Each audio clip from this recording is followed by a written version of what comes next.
नमस्कार। आज की कहानी है रुद्रानी के श्राप की। तो चलिए शुरू करते हैं आज की रोमांचक और डरावनी कहानी। गांव शांतिवन में एक समय पर एक युवक सूरज अपने कुत्ते रॉकी के साथ रहता था। सूरज का स्वभाव निडर और जिज्ञासु था। एक दिन गांव के किनारे बसे जंगल में एक बूढ़ा व्यक्ति बेहोश मिला। सूरज उसे अपने घर ले आया और उसकी देखभाल शुरू की। बूढ़ा व्यक्ति जब होश में आया तो उसने एक रहस्यमयी हवेली का जिक्र किया। उसने बताया कि वह हवेली काले जंगल के बीचों बीच है और वहां कोई जाने की हिम्मत नहीं करता। बूढ़े ने सूरज को चेतावनी दी कि उस जगह के पास भी न जाना, लेकिन सूरज की जिज्ञासा बढ़ गई। कुछ दिनों बाद बूढ़ा व्यक्ति बिना किसी को बताए अचानक गायब हो गया। सूरज को उसकी बातें और रहस्यमयी हवेली की चर्चा याद आई। उसने महसूस किया कि बूढ़े के गायब होने का रहस्य उसी हवेली में छिपा हो सकता है। सूरज ने अपने कुत्ते रॉकी के साथ उस बूढ़े को ढूंढने का संकल्प लिया और काले जंगल की ओर कदम बढ़ाया। सूरज और रॉकी जंगल के भीतर गहरे जाते गए। घने पेड़ों के बीच जहां चांद की रोशनी मुश्किल से पहुंच रही थी, अजीब सी आवाजें हर दिशा से आ रही थीं। अचानक उन्होंने एक पुरानी और टूटी फूटी हवेली देखी। हवेली के ऊपर की दीवारों पर डरावने निशान बने हुए थे और दरवाजे के ऊपर बड़े अक्षरों में लिखा था, यहां से वापस चले जाओ वरना मरने के लिए तैयार रहो। हवेली के चारों ओर सूखे पेड़ और जली हुई झाड़ियां थीं जो वातावरण को और भयानक बना रहे थे। सूरज ने डर को दरकिनार किया और हवेली के अंदर जाने का फैसला किया। अंदर प्रवेश करते ही माहौल बदल गया।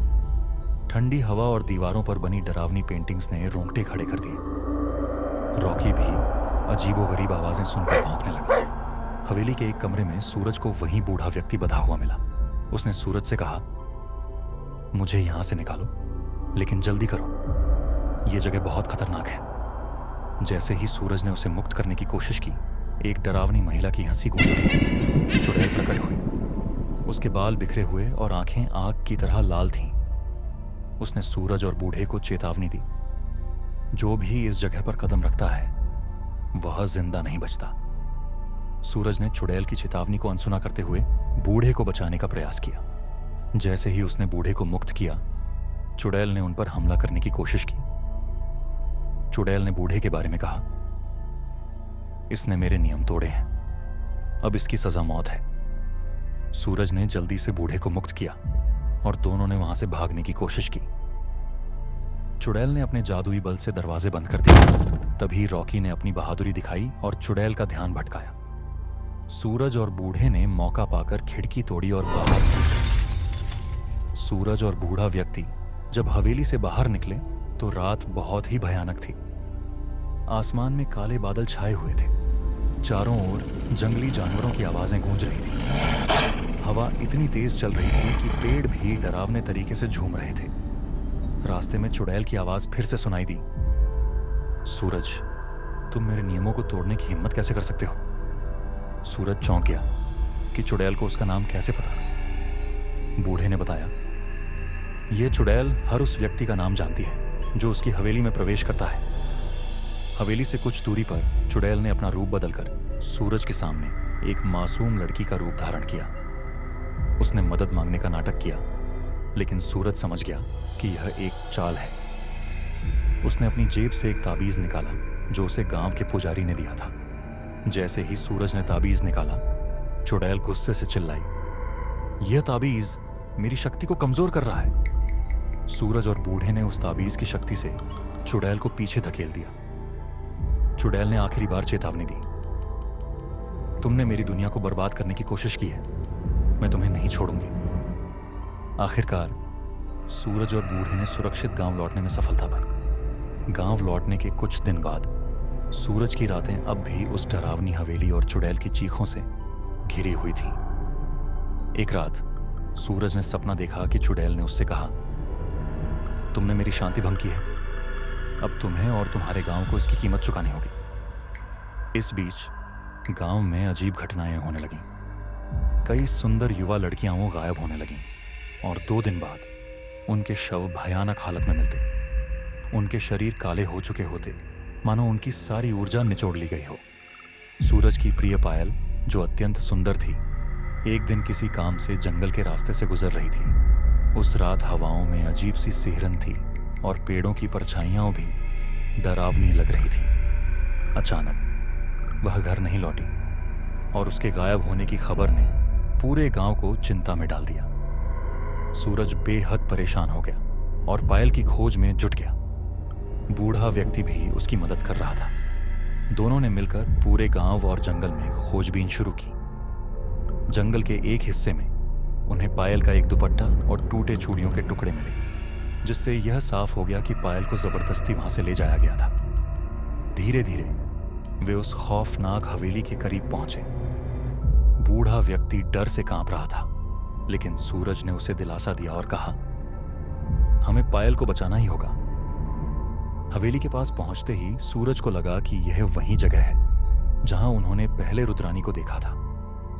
अब उसे यकीन हो गया था कि पायल यहीं कैद है, लेकिन वह जानता था कि किसी बुरी आत्मा को सीधे हराना संभव नहीं है। इसके लिए दिव्य ऊर्जा और ईश्वर की सहायता की आवश्यकता होगी। सूरज ने सोचा कि इस मुश्किल घड़ी में गांव के पुजारी से मदद लेना सबसे सही रहेगा।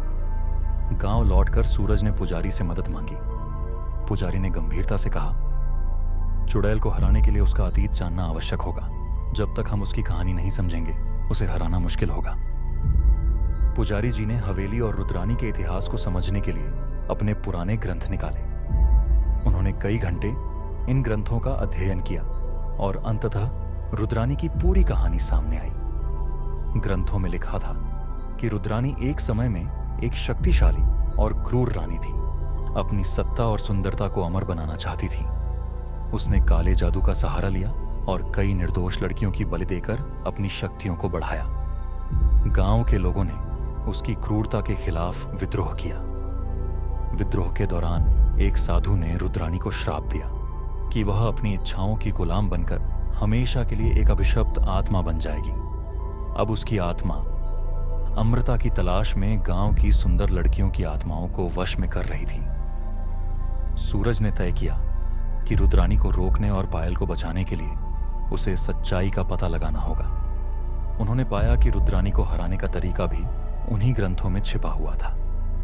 पुजारी जी ने सूरज को यह बताया कि रुद्रानी की शक्ति को कमजोर करने के लिए कुछ विशेष चीजों की आवश्यकता होगी। इसके बाद सूरज ने पंडित जी से मंत्र और ताबीज लिए और अपने साहसिक अभियान के लिए तैयार हो गया। सूरज, पुजारी और रॉकी ने रुद्रानी को हराने के लिए जरूरी वस्तुओं की खोज शुरू की।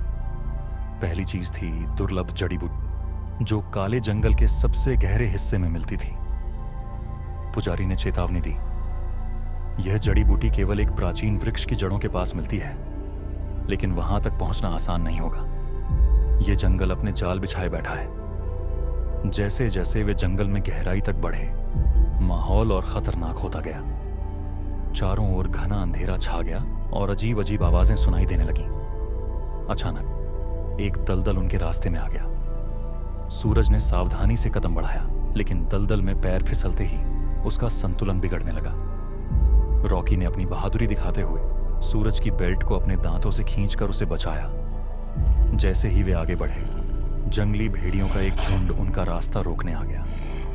रॉकी ने अपनी दहाड़ से भेड़ियों का ध्यान भटकाया, जबकि सूरज ने अपने पास रखी मशाल से उन्हें डराकर दूर भगाया। यह सब खत्म होते ही आसमान में अचानक बिजली चमकने लगी और बारिश ने जंगल को और भी मुश्किल बना दिया।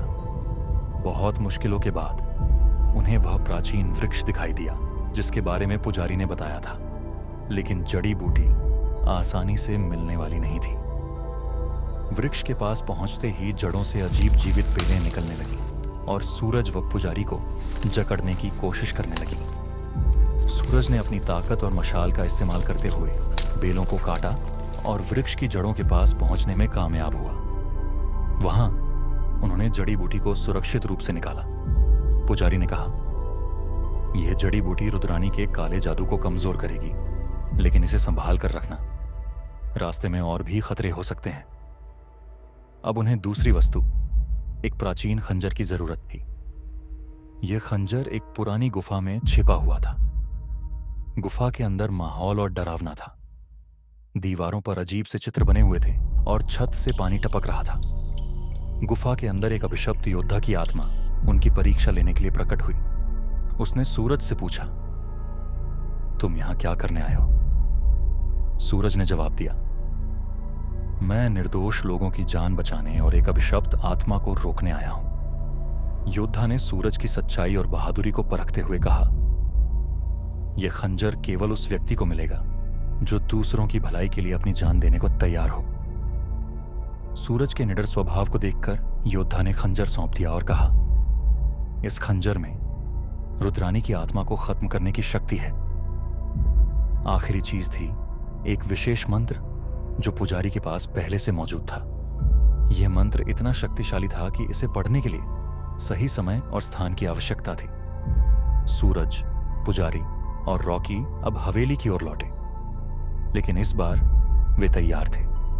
हवेली में पहुंचते ही उन्हें रुद्रानी की काली शक्ति का सामना करना पड़ा। हवेली के भीतर दीवारों से अचानक डरावनी आकृतियां निकलने लगीं। पायल को हवेली के ऊपरी कमरे में बंद रखा गया था और रुद्रानी अपने अगले शिकार की तैयारी कर रही। सूरज ने पुजारी की मदद से मंत्र पढ़ना शुरू किया। रुद्रानी ने उन पर हमला करने की कोशिश की, लेकिन सूरज ने प्राचीन खंजर से उसका मुकाबला किया। रुद्रानी ने अपने काले जादू से हवेली को हिला दिया, लेकिन सूरज और पुजारी ने हार नहीं मानी। उन्होंने जड़ी बूटी का उपयोग करते हुए रुद्रानी को कमजोर किया। आखिरकार पुजारी ने अंतिम मंत्र पढ़ा और सूरज ने खंजर से रुद्रानी की आत्मा पर वार किया। रुद्रानी चिल्लाई, तुमने मेरी शक्ति छीन ली, लेकिन मैं तुम्हें नहीं छोड़ूंगी। धीरे धीरे उसकी आत्मा हवेली के भीतर कैद हो गई और हवेली गिर गई। सूरज ने पायल को उठाया और रॉकी के साथ बाहर निकलने में कामयाब रहा। हवेली गिरने के साथ ही रुद्रानी की शक्ति समाप्त हो गई। पायल को सुरक्षित देखकर सूरज की आंखों में खुशी के आंसू थे। गांव के लोग जो अब तक डर के साए में जी रहे थे, उन्हें राहत महसूस हुई। सूरज की बहादुरी और निडरता ने उसे गांव का हीरो बना दिया। पुजारी ने कहा, सूरज, तुम्हारी बहादुरी और सच्चाई ने इस गांव को बचा लिया। अब यह जंगल और हवेली किसी के लिए खतरा नहीं रहेगी। सूरज और पायल की कहानी पूरे गांव में फैल गई। पायल ने सूरज का धन्यवाद करते हुए कहा, अगर तुम नहीं होते तो मैं कभी घर वापस नहीं आ पाती। सूरज ने मुस्कुराते हुए कहा, प्यार में हिम्मत होती है और वही मुझे यहां तक ले आई। गांव ने एक उत्सव मनाया जिसमें सूरज और पायल को विशेष सम्मान दिया गया। उस दिन से शांतिवन का जंगल वास्तव में शांत हो गया और रुद्रानी का खौफ हमेशा के लिए खत्म हो गया। तो कैसी लगी आपको ये कहानी? कृपया कमेंट करके जरूर बताएं और ऐसी ही दूसरी रोमांचक कहानियां सुनने के लिए हमारे चैनल को सब्सक्राइब करें। वीडियो को लाइक और शेयर करना न भूलें। इससे हमें और भी ऐसी कहानियां बनाने के लिए प्रोत्साहन मिलेगा। धन्यवाद।